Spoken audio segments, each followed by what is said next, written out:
Hoje é segunda-feira e começo com um vídeo sobre algo marcante que fez começar a semana de uma forma muito triste.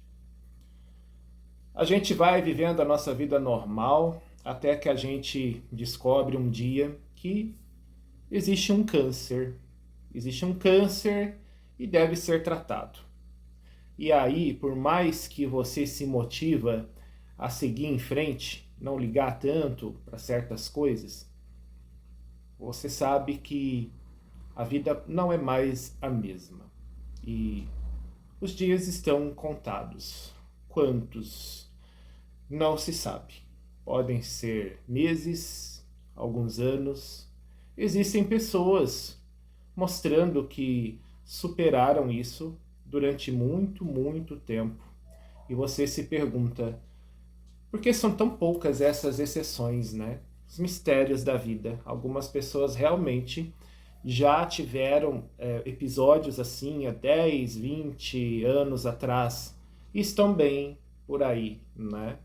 Curiosamente, não são pessoas pobres, né? Não são pessoas que lidam com as dificuldades básicas do dia a dia. São pessoas que têm um poder aquisitivo diferenciado, né? Pessoas que por algum motivo são privilegiadas. E aí a gente fica se perguntando, será que elas tiveram acesso a um tratamento melhorado? A um tratamento ali que só os mais afortunados têm acesso?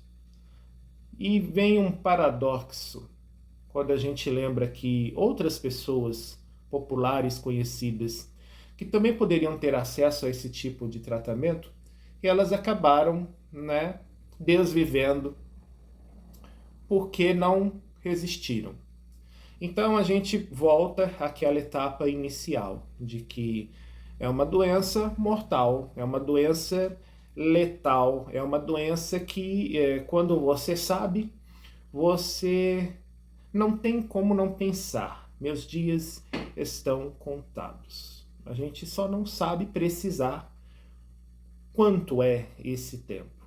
Resta lutar, resta prolongar o máximo possível a nossa permanência aqui na Terra, né? Acreditando que venceremos essa doença. Afinal, aí estão, como eu citei, raros exemplos de pessoas que conseguiram sim superar isso durante mais de 10 anos e hoje vivem muito bem, obrigado, com outros desafios, né? Eu não sei o que é pior nessa história, você ser acometido pelo câncer ou por um Alzheimer, uma doença que também é muito cruel. E eu acho até mais cruel do que um câncer, porque o Alzheimer, como ele afeta a mente e depois é que o corpo aos poucos ele vai sucumbindo, né? É tudo um processo lento e desgastante. Então acredito que o Alzheimer ele vai tirando pouco a pouco a dignidade do ser humano. O ser humano vai perdendo a conta-gotas a sua identidade, ele vai se tornando incapaz de ficar convivendo com outras pessoas. E aí resta saber quem é a boa alma generosa que aceitará a incumbência de tomar conta daquele ser humano. Aquele ser humano que não é capaz de continuar com o seu histórico existencial. Ele fica ali, chega a um ponto em que ele se torna apenas uma criatura que precisa ser alimentada e higienizada e mantida ali até o fim, até o momento em que realmente chega a questão final, né? E esse momento normalmente costuma demorar. E aí é um processo em que eles não entendem a realidade à sua volta, não reconhecem as pessoas mais amadas, mais queridas. Isso gera muitos conflitos, muitos desgastes. Isso vai também adoecendo quem está ali em volta, quem está cuidando, né? Quem está convivendo com esse paciente. Eu acho que ninguém merece passar por essa situação toda. Nem o paciente e muito menos quem toma conta do paciente. Porque às vezes o paciente como ele está com as suas faculdades mentais comprometidas. Talvez eu vou cometer o atrevimento de supor, ele não sente tantos impactos do Alzheimer quanto quem está ali tendo que conviver com ele. Essa pessoa talvez é uma pessoa que vai se desgastar bem mais, né? Porque não é fácil, não. Agora, voltando ao câncer, que é o que realmente importa, né? É uma das doenças mais cruéis que acometem o ser humano. E quando ela chega, apesar dos muitos tratamentos que existem, estamos já com a medicina mais avançada em relação a isso. Isso garante uma sobrevida, em muitos casos, bem significativa para as pessoas, sabe? Mas ainda assim é um momento muito difícil de se lidar. O pior, além de todo o procedimento que iniciam, né? A quimioterapia é uma bomba no corpo do ser humano, né? A radioterapia eu sei muito pouco a respeito das questões de efeitos colaterais e tudo, eu não sei muito a respeito da radioterapia. Muitas pessoas dizem que é tranquilo, outras não é tranquilo. Então, eu não sei o que pensar a respeito da radioterapia. A minha mãe vai chegar lá, né?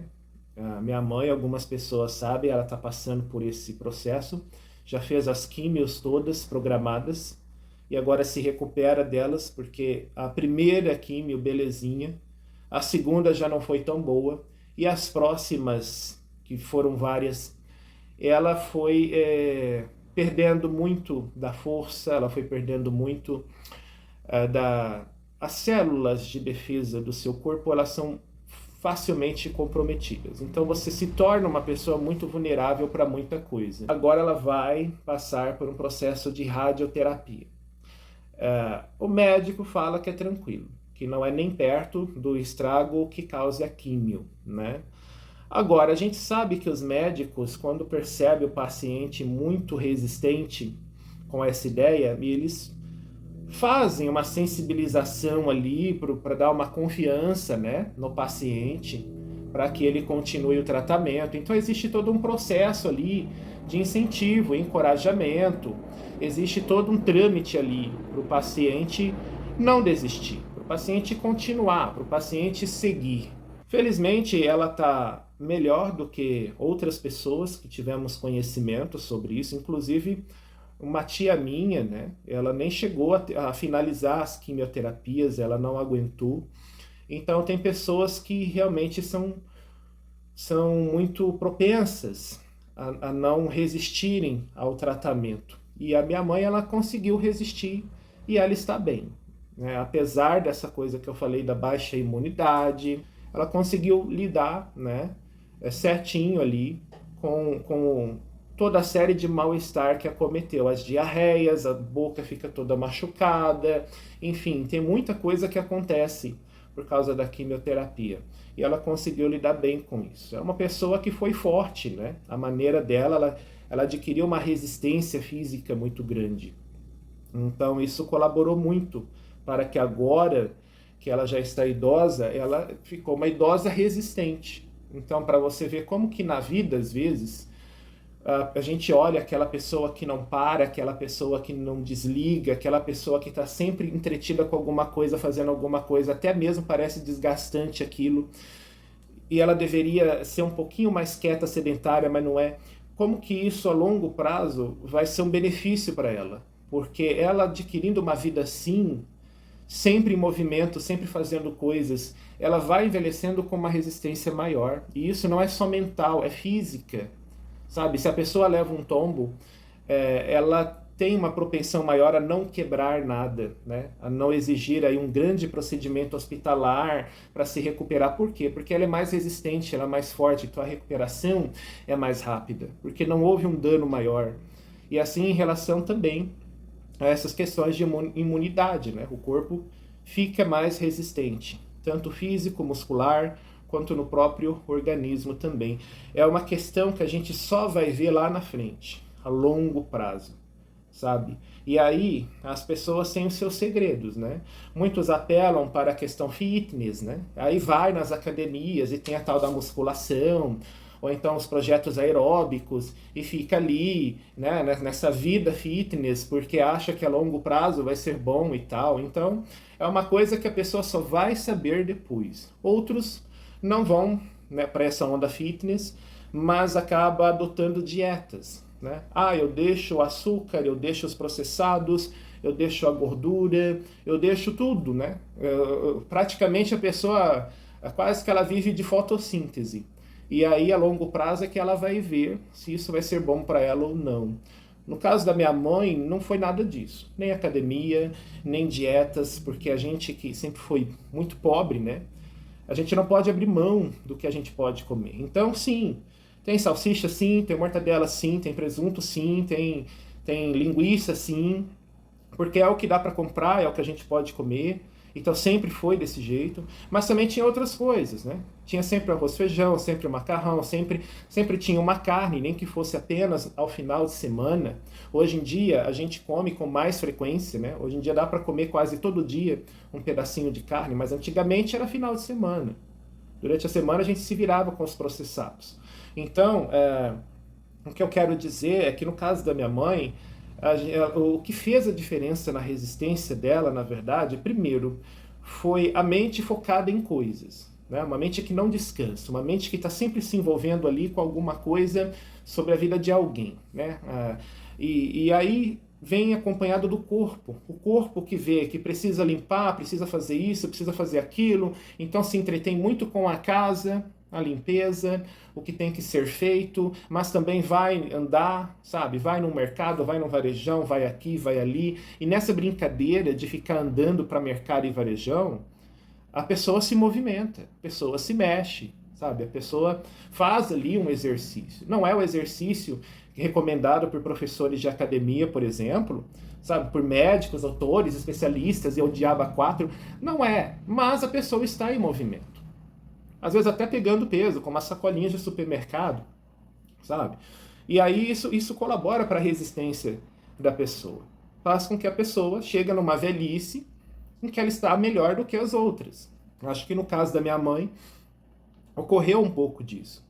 Porque academia, meus pais nunca foram em academia, sabe? Não consigo ver minha mãe numa academia. Não é o tipo de senhora com a vida difícil que teve, das antigas, né? Um povo que veio de roça e tudo, e criou a família à moda antiga. Não vejo minha mãe em academia. Tem nada a ver com a vida dela. Não tem nada a ver. Uma coisa que a gente vê que é real é viver como se não houvesse essa doença. Como assim? Você estar num ambiente em que a pessoa fica te olhando e já chora, e trata você como um coitadinho, isso é pior do que a doença, tá? A pessoa de repente é tão boa com você, sendo que ela nunca foi tão boa assim, né? E aí vem aqueles parentes que você nem costuma ver, mas de repente resolvem te visitar. Isso é muito ruim, tá? Isso não ajuda em nada, na verdade. Na verdade, isso piora as coisas. Porque a pessoa não é boba, a pessoa ela já tá ligada, né? Ah, tá vindo aqui porque eu tô doente, acho que eu vou morrer. Acho que o negócio deve ser mais grave então do que eu imaginei. Porque a pessoa nunca vem, de repente veio, né? Essa pessoa não é tão boa assim comigo, agora ela tá tão maravilhosa, né? Então a pessoa não é besta. E isso pode atrapalhar o tratamento, porque tira a confiança da pessoa de que ela vai ficar bem. Pelo contrário, a pessoa já começa, né? Eu vou morrer, porque eu vou morrer, porque eu vou morrer. Então isso não é legal. Essa piedade, né? Que as pessoas têm. E às vezes a outra tem aquela curiosidade, a fulana tá doente, deixa eu ir lá ver como é que ela tá, né? Não porque ela gosta da fulana, mas é curiosidade. Como é a fulana versão câncer? Quero ver. Né? Então é essa curiosidade que rola. Isso não é legal. Nem a piedade, nem a curiosidade, isso não deve acontecer. Isso só atrapalha tudo. O que ajuda a pessoa a viver? Ela está ciente da questão. Ela sabe que câncer mata, mas ela sabe que o tratamento se der certo, ainda dará uns anos para ela. E aí, se esses anos serão bons ou não, não se sabe, mas sabe que ela tem que fazer a sua própria parte, que é se cuidar. Sabe? E a autoconfiança é essencial, você viver bem na realidade da sua conscientização, mas viver bem. Viver tranquilamente, como sempre viveu. Sem essa de ficar agora colocar numa redoma, entendeu? E protegê-la de todas as coisas. Tem que ficar naquela redoma ali, protegida de tudo. Não, isso não. Isso não ajuda. Ajuda a levar a vida de sempre. Como sempre foi. Os amigos de sempre, o dia a dia de sempre, a rotina de sempre. Isso é o que ajuda.